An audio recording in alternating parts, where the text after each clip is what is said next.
ఈ బాస్ అనే ఆర్గనైజేషన్ ఎందుకు ఫామ్ అయింది అనేది పెద్దలు చెప్పడం జరిగింది. అయితే బాస్ ఎజెండా కూడా ఒక నిమిషం చెప్పాల్సిన అవసరం ఉంది. అంటే నాకు భారత్ సేవా సహకార ఫోరం అనే ఒక ఎన్జిఓ ఉంది. 1,12,000 మంది వాలంటీర్స్ ఉన్నారు 2 రాష్ట్రాల్లో. 5-6 ఏళ్ల నుంచి సర్వీస్ యాక్టివిటీస్ చేస్తున్నాం. దాంట్లో మెజారిటీ బ్రాహ్మణులకే సాయం జరుగుతున్నది. కానీ దాన్ని నడిపించడం చాలా ఈజీగా ఉంది. కానీ మనం ఈ బాస్ చీఫ్ కోఆర్డినేటర్గా పెట్టి బ్రాహ్మణ సంఘాలన్నింటినీ యునైట్ చేసి దీన్ని నడిపించడం కొంచెం కష్టసాధ్యమైనా నేను వెనకడుగు వేయకుండా అందరినీ కలుపుకొని పోవటం జరుగుతున్నది. అంటే బాస్ ముఖ్య లక్ష్యాలు ఏంటనేది కూడా తెలియజేయాల్సిన అవసరం ఉంది. అంటే ముందు బ్రాహ్మణుల్లో ఐక్యత తీసుకురావటం. నేను అందరికీ చెప్తున్నా, నియోగి సంఘాలు, వైదిక సంఘాలు, వైష్ణవ సంఘాలు వద్దు, బ్రాహ్మణ సంఘాలను పెట్టుకోండి. మనమందరం బ్రాహ్మణం. ఇంట్లో ఉన్నప్పుడు ఎవరు ఏ ఏ ఏ శాఖకు చెందితే ఆ పనులు చేసుకోండి. గడప నుంచి కాలు బయట పెట్టామంటే మనందరం బ్రాహ్మణమే అనేది గుర్తుంచుకోవాలి. ఆ ఐక్యత రావాలనేది మొదటి పాయింట్. రెండోది, మేము మా బిఎస్ఎస్ఎఫ్ నుంచి ఎంతోమంది బ్రాహ్మణులకి సహాయం చేస్తే ఈ సంఘాలలో ఎక్కడ వాళ్ళు నాకు కనబడలే. అంటే ఆ నిరుపేద బ్రాహ్మణులు ఈ సంఘాలకు అటాచ్ అయ్యి లేరు అనేది నాకు ఐడెంటిఫికేషన్ చేసిన తర్వాత బ్రాహ్మణ కులగణన చేయాలని చెప్పి మేము మొదలు పెట్టడం జరిగింది. కరీంనగర్ జిల్లాని మొదటగా పైలట్ ప్రాజెక్ట్ కింద తీసుకున్నాం. వారం రోజుల్లో కరీంనగర్ జిల్లా టోటల్ డేటా కూడా రావటం జరుగుతున్నది. అదేవిధంగా ఇట్లాంటి సమావేశాల్లో ఫామ్స్ ఇవ్వటం జరుగుతున్నది. గ్రేటర్ హైదరాబాద్లో కూడా దాదాపుగా 15 టీంలు పనిచేస్తున్నాయి. వాళ్ళు 100 డేస్ టైం అడిగారు. 100 డేస్లో మనకి 7 నుంచి 8 లక్షల డేటా గ్రేటర్ హైదరాబాద్ది రావటం జరుగుతుంది. అదేవిధంగా అన్ని జిల్లాల్లో కూడా కార్యక్రమం మొదలు పెడతాం. కరీంనగర్ది కాగానే కులగణన ఎందుకు చేస్తామంటే నిరుపేదలను ఐడెంటిఫై చేయడానికి. నిరుపేదలను ఎందుకు ఐడెంటిఫై చేస్తామంటే నిరుపేదలకి, బ్రాహ్మణ నిరుపేదలకి సహాయం చేయాలి. హెల్త్లో కానీ, ఎడ్యుకేషన్లో కానివ్వండి, రాజకీయంలో కానివ్వండి, బ్యూరోక్రసీలో కానివ్వండి, మన వాళ్ళని తీసుకొని పోవాలి. అందుకోసం కులగణన అనేది మొదలుపెట్టాం. కులగణన చేసి సహాయం చేయాలంటే కార్పస్ ఫండ్ ఉండాలి. కార్పస్ ఫండ్ ఉండాలంటే మొదటగా చీఫ్ కోఆర్డినేటర్గా నేనే ఒక పెద్ద ఫిగరు ఒక యువ సమ్మేళనం పెడుతున్నాం.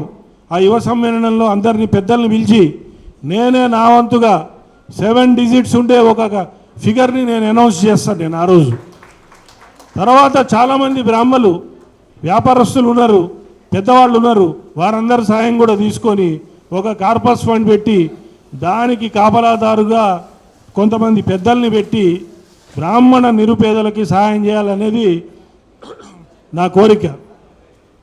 ఇది బాసు బ్రాహ్మణ ఐక్యత, కులగణన, నిరుపేదల కోసం కార్పస్ ఫండు. తర్వాత బ్రాహ్మణుల మీద దాడులు జరుగుతున్నాయి. ఎక్కడ చూసినా సాఫ్ట్ టార్గెట్ బ్రాహ్మణులు.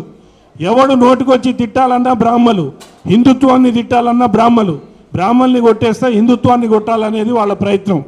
అందుకని బ్రాహ్మణ రక్షణ దళాలు కూడా తయారు చేయాలనేది మా 4వ ఎజెండాలో పాయింట్. దాంట్లో భాగంగా ఈ 4 ఎస్టేట్స్, అడ్వకేట్స్ కానివ్వండి, జర్నలిస్టులు కానివ్వండి, బ్యూరోక్రసీ కానివ్వండి, రాజకీయ నాయకులు కానివ్వండి, వీరి మీటింగ్స్ కూడా తొందరలో బాస్ తరఫున పెట్టడం జరుగుతుంది. దాంట్లో మేము బ్రాహ్మణులకి సహాయం చేస్తామని ముందుకు వచ్చిన వాళ్ళందరూ కూడా గ్రేటర్ హైదరాబాద్లో రక్షణ దళం తయారవుతుంది. అదేవిధంగా అన్ని జిల్లాల్లో కూడా రక్షణ దళాలు తయారు చేయడానికి ప్రయత్నం జరుగుతున్నది. బాస్ అనేది ఫార్మేషన్ అయ్యి 8 నెలలు అయింది. 8 నెలల్లో దాదాపుగా 35 కార్యక్రమాలు పెట్టాం మేము. అంటే ఎవ్రీ వీక్ ఒక ప్రోగ్రాం అవుతుంది. రీసెంట్గా యువకులు కనబడట్లే. ఇవాళ కూడా చూస్తే మనకి 5% కూడా యువకులు లేరు. ఎదురుగా ఒక అమ్మాయి కనబడుతున్నది. 18 to 40 యువకుల కోసం నిన్న ఒక ప్రిపరేటరీ మీటింగ్ పెట్టాం. ప్రిపరేటరీ మీటింగ్లో 60 మంది యువకులు వచ్చారు.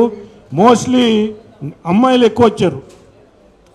నెక్స్ట్ ప్రిపరేటరీ మీటింగ్ 400 మంది యువకులతో పెడతాము. మేము ఎవరం మాట్లాడాం, మేము వెనకాల కూర్చుంటాం. యువతనే లీడ్ చేస్తుంది, యువతనే ఆ కార్యక్రమం చేస్తుంది. దాని తర్వాత యువ సమ్మేళనం 1000-2000 మందితో పెట్టి ఈ రాజకీయ నాయకులకి, బ్యూరోక్రసీకి, జర్నలిస్టులకి, అడ్వకేట్స్కి, జడ్జిల్ని అందరినీ పిలిచి ఇది మా బ్రాహ్మణ యువత, ఇది మా యూనిటీ అనేది వాళ్ళందరికీ చూపెట్టాలనేది ఆ కార్యక్రమం జరుగుతున్నది. ఒక నెల లోపలనే యువ సమ్మేళనం కూడా చేయబోతున్నాం. ఏ బ్రాహ్మణు మీద ఇబ్బంది వచ్చినా మేము బిఎస్ఎస్ఎఫ్ నుంచి మేము పోతుంటాం. భూమి గుంజుకున్నా, ఎవరన్నా పైసలు తీసుకొని ఇవ్వకపోయినా, డాక్యుమెంట్స్ లీగల్గా ఉంటే మేమే 10 మందిని పోయి వాళ్ళని బెదిరించి అవన్నీ కూడా రిటర్న్ చేయడం జరుగుతున్నది. అట్లనే నిరుద్యోగులకి నిన్న మీటింగు యువ సమ్మేళనం ప్రిపరేటరీ మీటింగ్ అవుతున్నది. ఒక అమ్మాయి వచ్చి నాకు ఉద్యోగం లేదంటే మా వేదిక మీద ఉన్న ఒక ఇండస్ట్రియలిస్ట్ అప్పుడే ఉద్యోగం ఇచ్చాడు. 30,000 జీతంతో జాబ్ ఇవ్వటం జరిగింది. అట్లా మనం యునైట్ చేయగలిగితే, బ్రాహ్మణులందరూ ఒకటైతే, అన్ని వర్గాల వాళ్ళు ఒకటైతే తప్పకుండా మనం అందరికీ సాయం చేయొచ్చు. అది మనం హిస్టరీలో మనకి గుర్తుపెట్టుకోవాలంటే, మనని గుర్తుపెట్టుకోవాలంటే చేయాల్సింది అది. అంతేగాని మీరు గూగుల్ని అడగండి, ఏంటి బ్రాహ్మణులు ఎందుకు చులకన అయిపోయారని చెప్పి. మన చరిత్ర ఏంటి? ప్రధానమంత్రి గారు అమ్మాయి, ప్రధానమంత్రులు, ముఖ్యమంత్రులు, నోబెల్ ప్రైజ్ ఉన్నోళ్ళు, భారతరత్నలు, పద్మవిభూషణ్లు, జడ్జిలు, సినిమా ఇండస్ట్రీ కానీ ఏ ఇండస్ట్రీ తీసుకున్నా కూడా బ్రాహ్మణులు లీడ్ పొజిషన్లో ఉండే, రాజకీయాలతో సహా. కానీ ఈరోజు పరిస్థితి ఏంటి? ఈరోజు ఎందుకు బ్రాహ్మణులు సాఫ్ట్ టార్గెట్ అవుతున్నారు? ఇది మనం అందరం ఆలోచించాల్సిన అవసరం ఉంది. మీరు గూగుల్ని అడిగితే ఏముంటుందంటే, శాఖోపశాఖలుగా విడిపోయారు కాబట్టి బ్రాహ్మణులు చులకనయ్యారని చెప్పి గూగుల్ చెప్తున్నది. అదేవిధంగా మన సాంప్రదాయాలు, ఆచారాలని మనం మర్చిపోయాం కాబట్టే మనం చులకనయ్యామని చెప్తున్నది.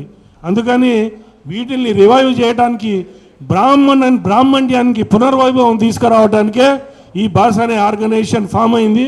బాస్ అనేది ఆర్గనైజేషన్ కాదు, అన్ని సంఘాల సమాహారం, అందరూ బ్రాహ్మణుల సమాహారమే బాస్.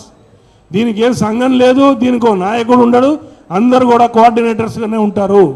దీనికి ఎవరికి పదవులు ఉండవు, ఈ భాషలో వేదికలు ఉండవు, ఈ భాషలో శాల్వలు కప్పేది ఉండదు, అందరూ సమానమే అనే దృక్పథంతో ఈ భాష ముందరికి పోతున్నది. మీ అందరి సహకారంతో ఇది చాలా విజయవంతంగా వెళ్తున్నది. ఇంకా ముందుకు తీసుకొని పోయి 1.5 ఇయర్లో మళ్ళీ బ్రాహ్మణ్యం పునర్వైభవ దిశగా ఈ భాష మీ అందరి సహకారంతో ముందుకు వెళ్తుందని మీ అందరి సమక్షంలో చెప్తూ, మీ అందరికీ ఈ కార్యక్రమానికి నన్ను ఇన్వైట్ చేసిన రాఘవరావు గారికి, మిగతా కమిటీ సభ్యులందరికీ ధన్యవాదాలు తెలియజేస్తున్నా. నమస్కారం. జై హింద్.